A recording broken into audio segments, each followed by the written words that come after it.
Did you miss me? When I was finally able to stop playing Dragon Quest Builders, I moved on to Bayonetta and Bayonetta 2 for the Nintendo Switch. Nintendo sent me the code just before I hit the road to travel through Europe, and it was kind of surreal, just like it was playing Dragon Quest Builders with all that medieval architecture all around me. I was playing Bayonetta with all of the medieval architecture. It's supposed to be this fictional European city in both titles, and I was in real European cities, and it was surreal to be touring and walking around and seeing all of these sites and then coming and playing it on my Switch, or stopping in some coffee shop and playing it on my Switch and seeing the beautiful architecture and the beautiful world building that's in both Bayonetta 1 and Bayonetta 2.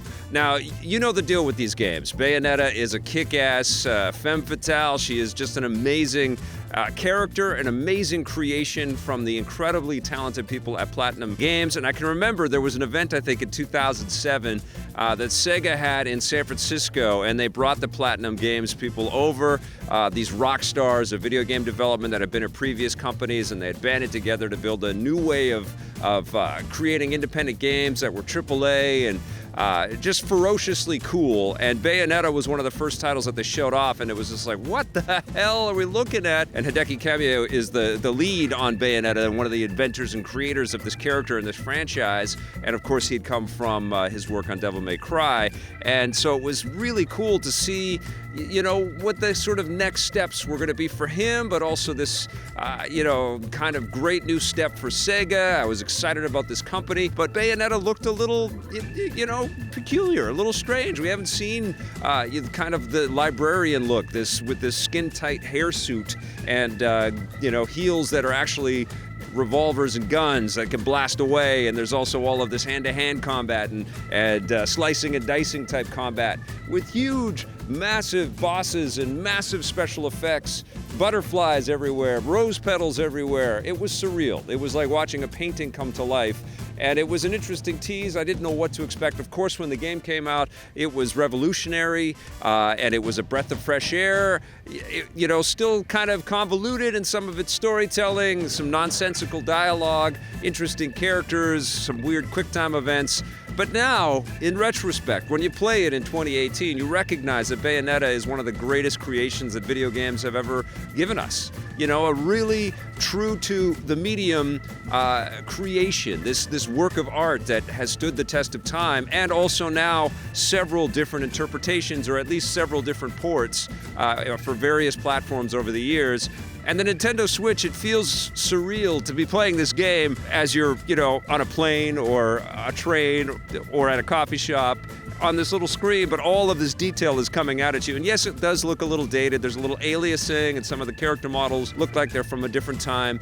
But holy crap, does it move fast, and holy crap, is it super fun to play, and the fluidity is still there. It's still perfect. It's just a wonderful experience. Let's dance, boys! And I think what really makes this special is that Nintendo kind of came and rescued this franchise. They didn't need to, They brought it to the Wii U with Bayonetta 2, and they also brought the first Bayonetta game to that platform as well. And that's just a match you just would not think was going to happen. Nintendo and Bayonetta with its, sexy, some might say sexualized, lead heroine who, you're staring at her butt for big chunks of the game, and she gets naked for big chunks, and there's hair flying all over the place. You just wouldn't put that in the Nintendo pantheon of characters that they want to embrace, but they have. And we now know that there's a third one coming for the Switch, and I'm ecstatic. I'm over the moon.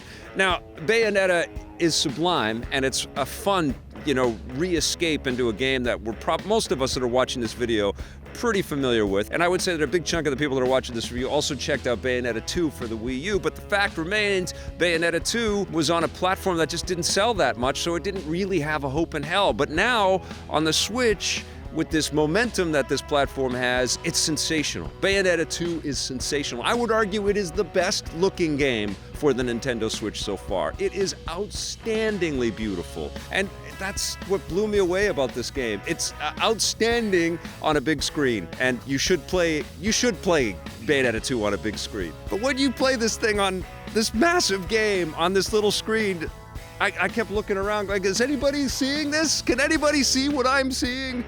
This is blowing my mind. And it really does. It's such a fun, super cool experience, so weird and twisted, but when you're getting into that sort of buttery smooth hack and slash and shoot and combo and, punching and kicking, and then all of a sudden your hair arms come out and they're punching and kicking and throttling bad guys all over you're just like in nirvana. It is just so freaking fun. And then you're rated after every one of these battles, so of course you want to go back and play these chapters again. Of course you want to go and, up your game and be challenged a little bit. Bayonetta 2 is absolutely incredible, and I love that you can have this collection now on this platform. And, this year in 2018, we'll get Bayonetta 3. I can't wait to see what Platinum has done with that. It's crazy. And it's irresistible, and it's so damn cool. And I encourage every Switch owner to at least go and check this series out on this platform and keep your radar out there for Bayonetta 3.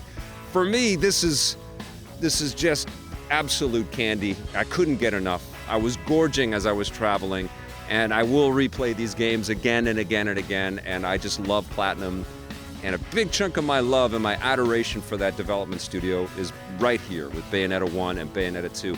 I'd give Bayonetta 1 a 9 out of 10, and Bayonetta 2 gets a 10 out of 10. You can't not get these games. If you've never played them before, you are in for a hellaciously fun treat.